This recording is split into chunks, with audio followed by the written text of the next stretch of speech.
اب یہ رہیں گے کب تک؟ جناب عیسیٰ علیہ السلام کے واپس دنیا میں تشریف لانے تک، اور سیدہ مریم سلام اللہ علیہا، یہ جو سورہ آل عمران ہے یہ بھی حضرت عیسیٰ کے نانا جان کی نسبت سے آل عمران، حضرت عیسیٰ کے نانا کا نام کیا تھا؟ عمران، اور یہ حضرت موسیٰ علیہ السلام کے خاندان کے فرد تھے۔ ان کی اہلیہ نے یعنی حضرت مریم کی والدہ نے رب تعالیٰ کی بارگاہ میں عرض کیا، اذ قالت امرأۃ عمران ربی انی نذرت لک ما فی بطنی محررا، عمران کی بیوی نے کہا ہے میرے رب جو میرے پیٹ میں ہے وہ میں تیرے لیے منت مانتی ہوں، فتقبل منی، مجھ سے قبول کر لے۔ یعنی یہ سنت اور یہ طریقہ رہا ہے کہ جانوروں کے پیدا ڈلیوری یا ان کے بچہ دینے سے پہلے ہی لوگ اس جانور کے پیٹ میں جو ہے وہ اللہ کی راہ میں یا کہیں اس کو وقف کر دیتے تھے جی،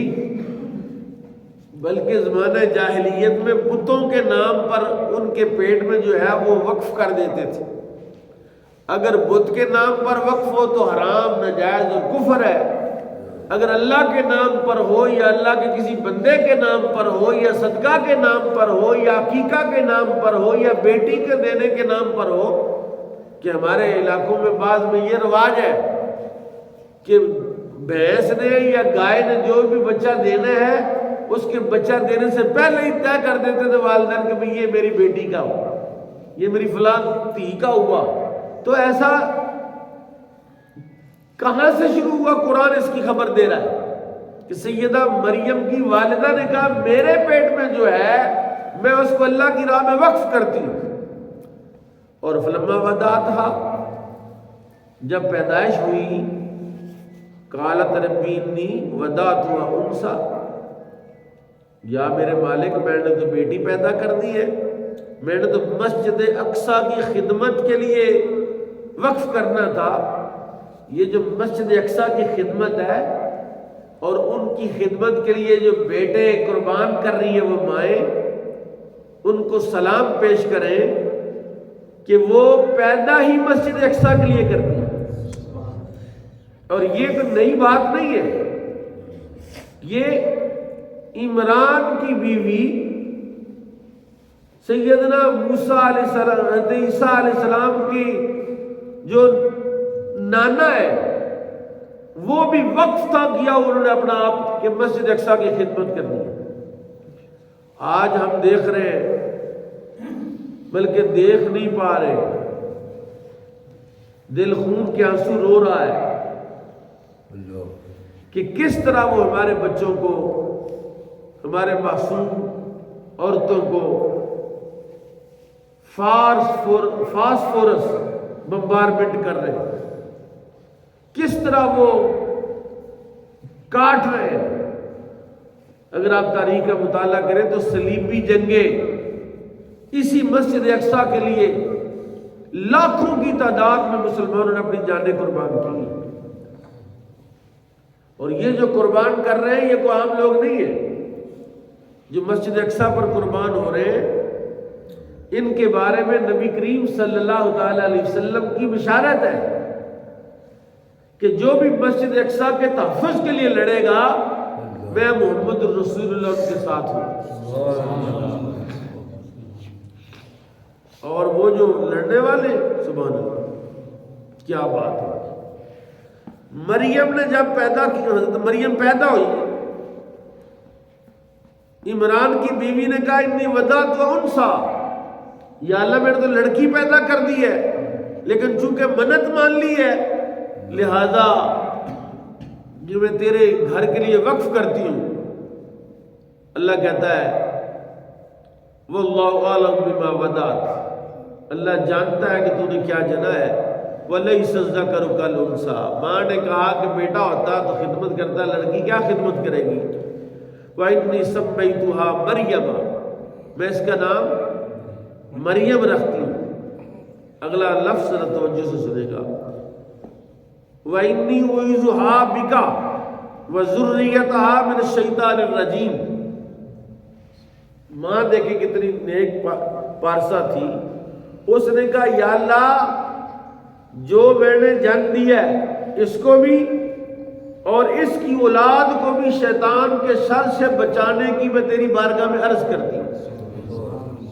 انی اعیذھا بک، میں تیری پناہ میں دیتی ہوں ان کو، اس کو بھی،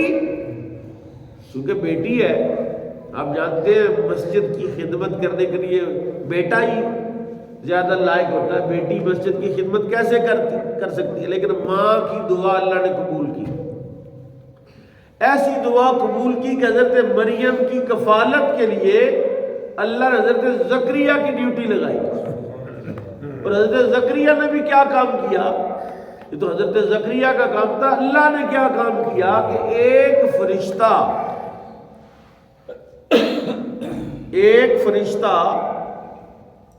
ہر وقت حضرت مریم سلام اللہ علیہا کی حفاظت کے لیے ان کے ساتھ موجود رہتا، اور حضرت زکریا علیہ السلام نے سیدہ مریم سلام اللہ علیہا کے لیے جو کمرہ بنایا وہ ڈبل سٹوری کمرہ تھا، اور اس کا دروازہ نہیں رکھا، اس کا دروازہ، کیونکہ گلی میں دروازہ ہو تو کوئی بھی داخل ہونے والا اس نظر نہیں آتا، چاروں دیواریں بنائی، چھت ڈالا اور چھت کے اندر سے دروازہ رکھا، نیچے کو سیڑھیاں بنائی، اس کے اوپر ایک اور دروازہ کمرہ بنایا،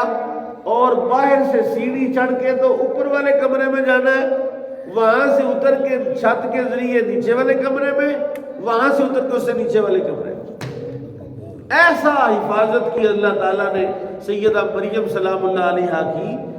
کہ جو بھی اس کے گھر میں جانے والا، اس کے کمرے میں جانے والا ہے، وہ ساری دنیا اس کو دیکھے گی پہلے کون جا رہا ہے۔ اور کتنی نیک پارسا تھی کہ حضرت زکریا علیہ السلام کی ذریہ اولاد نہیں تھی، بیٹا نہیں تھا، بیٹیاں تھی۔ ایک دن حضرت زکریا علیہ السلام کلما دخل علیہ زکریا المحراب، زکریا علیہ السلام اس محراب میں داخل ہوئے، واجد عندہا رزقا، وہاں بے موسمہ پھل پایا، جیسے آج کل مینگو ہو، آج کل جو ہے وہ مالٹے ہو جائیں، ابھی تو مالٹے سٹارٹ ہو گئے، تو جو بے موسمہ پھل تھا وہ موجود پایا۔ پوچھا قال یا مریم ان لکی ھذا، اے مریم یہ کیا ہے، کہاں سے آیا؟ قالت هو من عند اللہ، کہا اے زکریا یہ اللہ کی طرف سے آیا، یعنی جو اللہ کا محبوب ہوتا ہے اللہ اس کو بے موسم پھل بھی عطا فرماتا ہے۔ کوئی اللہ کا محبوب بڑھے تو صحیح، کوئی اللہ والا بڑھے تو صحیح، اور اللہ والا بھوکا نہیں مرتا، اللہ والوں کا رزق اللہ خود اس کا اہتمام و انتظام کرتا ہے۔ ہنالک دعا زکریا ربہ، حضرت زکریا نے ہمیں بتایا، یہ سنت ہے حضرت زکریا کی، انبیاء کی سنت ہے،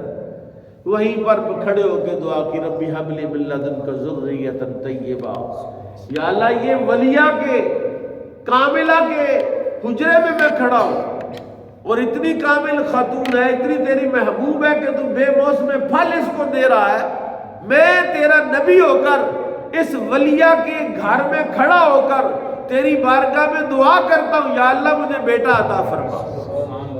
ربی حب لی من لدنک ذریۃ طیبہ انک سمیع الدعا۔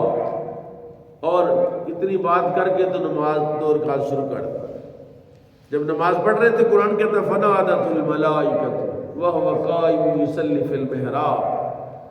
حضرت زکریا دعا کر کے مصلی پر کھڑے ہوئے نماز پڑھ رہے تھے، فرشتے نے آواز دی، ان اللہ یبشرک بیحییٰ، اے زکریا اللہ نے آپ کو یحییٰ کی بشارت دی ہے، یعنی یحییٰ بیٹا اللہ آپ کو عطا فرماتا ہے، اور یحییٰ کون ہوگا؟ مصدقا بکلمۃ من اللہ وسیدا وحصورا ونبیا من الصالحین، یحییٰ پیدا ہوتا ہی اللہ کا کلمہ ہوگا، سید ہوگا، سردار ہوگا، اور حصور ہوگا۔ حصور کا مطلب کیا ہے؟ اس کو عورتوں سے رغبت ہی نہیں ہوگی، اس کا دھیان ہی عورتوں کی طرف نہیں ہوگا۔ وہ نبی من الصالحین، اور صالحین میں وہ نبی بھی ہوگا، یعنی وہ بیٹا مانگا حضرت مریم کے حجرے میں۔ ایک وہ تھا جب اصحاب کہف دریافت ہوئے نا، تو وہ لوگ دوڑ کے پہنچے، وہ بندہ جو پکڑا گیا ان کا کھانا لینے آئے اوپر، لوگ نکلے اور سارا زمانہ پہنچ گیا، وہاں رش پڑ گیا، تو وہاں جھگڑا شروع ہوا۔ جھگڑا کس بات کا تھا؟ انہوں نے کہا لنتخذن علیہ مسجدا، کہ اصحاب کہف کے غار کے پاس ہم مسجد بنائیں گے، کیونکہ شروع سے انسانی تاریخ اس بات کی گواہ ہے کہ اللہ کے ولیوں کے اور صالحین کے مزارات کے قریب عبادت کرنے کو لوگ اچھا سمجھتے ہیں، کہ اصحاب کہف کے غار کے پاس انہوں نے باقاعدہ مسجد بنائی۔ مسجد تو کہیں بھی بن سکتی ہے،